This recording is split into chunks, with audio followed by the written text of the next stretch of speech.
Have you ever wondered if the person who cheated on you did it because they are a bad person or because they don't know how to love in any other way? And even more, how to differentiate between malice, selfishness, emotional immaturity, and a real inability to form healthy attachments. Today, we are going to enter uncomfortable but necessary territory. We are going to look directly at the mind of the unfaithful person. Welcome to this new episode. If this is the first time you're listening to us, this is a space where we talk about psychology and human relationships without filters, but with respect. And before we start, I want to invite you to do something.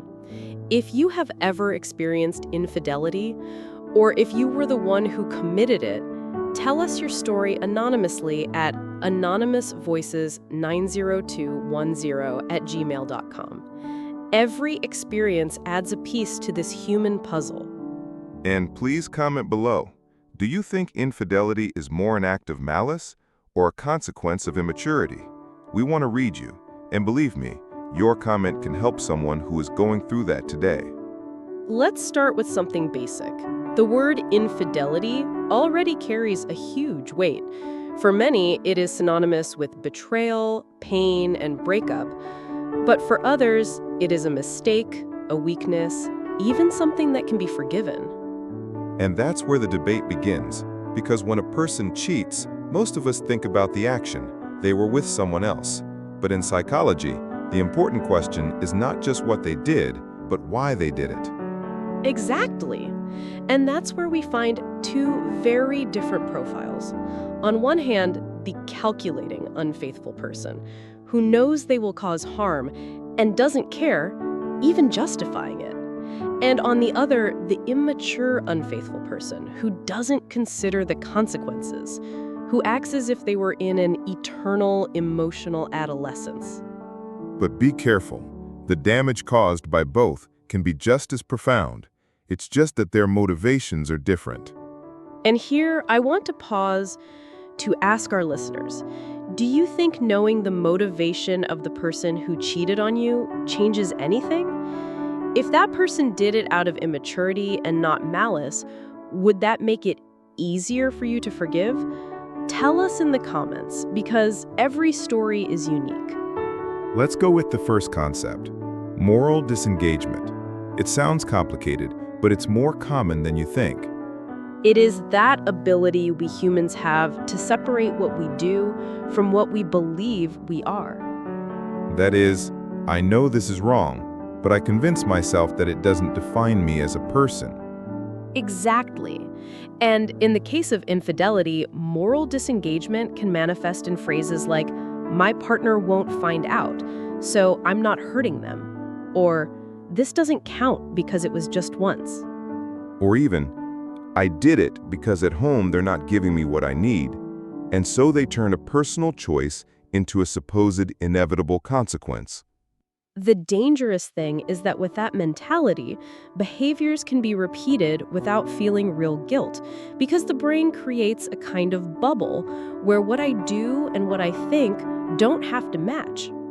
I'm going to tell you a case. Let's call him Daniel. He was 36 years old, married for 8 years.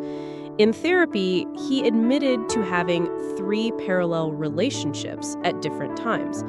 The curious thing is that he described himself as a good husband, good father, hardworking, and responsible. And there's the clash, because for him, those affairs didn't define him as a bad person, because in the important things, he was present. Infidelity was outside of his self-image. This is pure moral disengagement. It's as if he lived 2 lives, and in each one he applied different ethical codes. And that, for the person on the other side, is devastating, because it makes you think, if he loves me and still cheats on me, then what does love mean to him? Now, let's talk about the other big root: lack of emotional maturity. Here, we are not talking about intentional malice, but an inability to manage impulses, desires, and frustrations. It's that profile that doesn't know how to say no to a temptation. It who lives as if there is always a next opportunity to experience something new without considering that every act has emotional consequences for others. For example, Claudia, 28 years old. In consultation, she admitted that she had cheated on all her partners. But not because she wanted to hurt them, but because she felt that if she didn't take advantage of every opportunity to feel desired, she was missing out on something. And that has a lot to do with previous emotional wounds. People who grow up feeling they are not enough, that their value depends on external validation, and who, when a flirty look or message appears, don't know how to handle it. Here, the problem is not that they don't know it's wrong, but that their internal need screams louder than their sense of commitment. I want our listeners to think about something. Have you ever felt a temptation that you knew you shouldn't follow, but you did it anyway? That feeling of just this once, or nobody will find out, is a clear example of how this emotional immaturity works. And it's not an excuse, but it is an explanation. In psychology, understanding doesn't mean justifying. It means finding the map of how someone gets to where they are. And this is where couples split up. Some say, if he was unfaithful, I don't care about the reason, it's over. Others, however, need to understand to decide if they can forgive. That's why I want you to leave us your opinion. If you knew that your partner's infidelity was due to immaturity and not malice, would it be different for you? Or does it not matter because the wound is the same? Leave it in the comments. We're going to read and respond.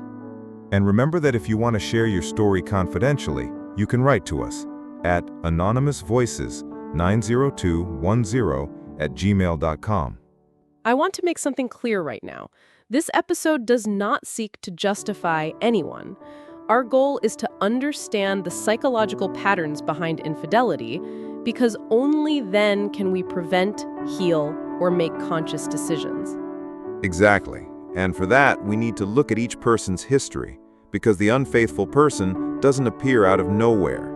There's a before, a set of experiences, beliefs, and wounds that shape them. For example, in many cases, we find what we call learning by modeling. That is, in their childhood or adolescence, they saw important figures in their life be unfaithful. Parents, uncles, close friends. And they normalized that behavior. And when something is normalized, it stops being seen as a transgression. For that adult, being faithful is a difficult choice, and not being faithful seems natural. This doesn't automatically make them bad people, but it does make them people with a damaged ethical framework in that aspect.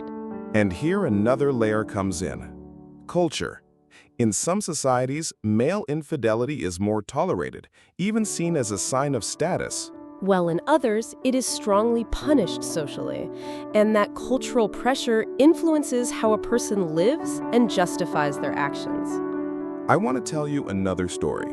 Let's call him Robert. He grew up listening to his father say, "A man always needs variety. It's biological." When he got married, he really loved his wife, but he had internalized that absolute fidelity was going against his nature. And so he lived, alternating periods of fidelity and affairs without feeling that he was really betraying, until his wife discovered him and said, "It's not your biology, it's your lack of commitment." That was a reality check. For the first time, he realized that his internal narrative was not a universal truth, but an inherited excuse. This is a clear example of how family beliefs can influence adult behavior, even in people who consider themselves honest. Now, what about the unfaithful person who does know it's wrong, who has no cultural or family justifications, and still does it? There we return to the concept of malice, but not in the demonic sense, but as a conscious choice to cause harm for personal gain. It's that profile that says, "Yes, I know it's going to hurt you, but my pleasure is more important than your well-being." And it's important to identify it, because in that type of person, the probability of reoffending is extremely high. If the person who cheated on you fits this pattern, the chances of change are minimal. unless there's a deep process of personal confrontation. And here I want to make another invitation to our listeners. If you have lived with someone who justifies their harmful acts by saying, "That's just how I am," or "Get used to it," tell us. We want to analyze those cases in future episodes. Your experience can help other people recognize warning signs before it's too late. Let's talk about something delicate. The impact of infidelity on the self-esteem of the person who was cheated on. It's brutal. Many people think, they cheated on me because I'm not enough. They traded me for someone better. And the truth is that in most cases, infidelity has nothing to do with the quality of the person who was cheated on, but with internal voids of the unfaithful person. Voids that existed before they met you and that will continue to exist even if they change partners. But of course, that doesn't mean the emotional blow isn't devastating.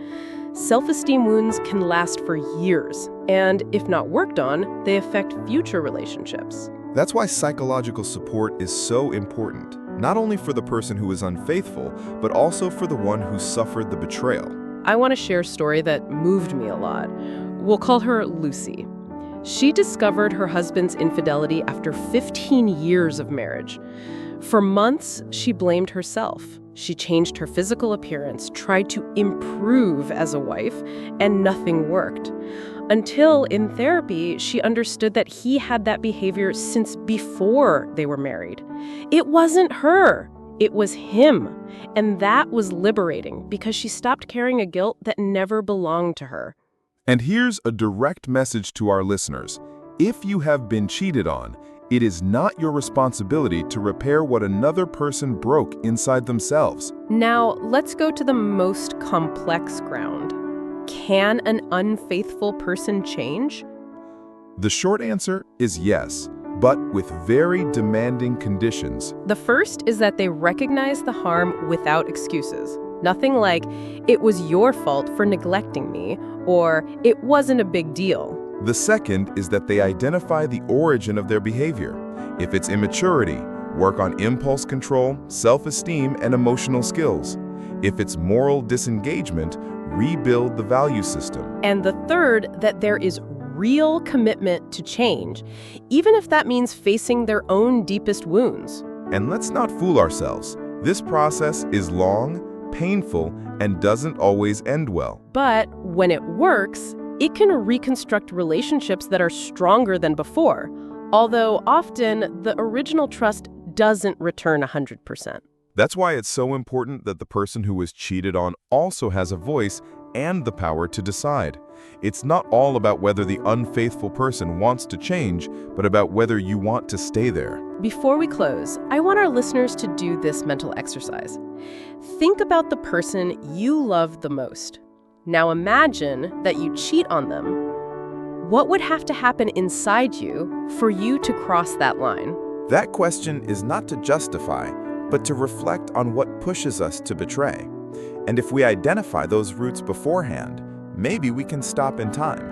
Leave us your answer in the comments. And remember, you can send us your story anonymously to anonymousvoices90210@gmail.com. Subscribe, hit the bell, and share this episode with someone who needs to hear it today. Because understanding isn't always forgiving, but it's always the first step.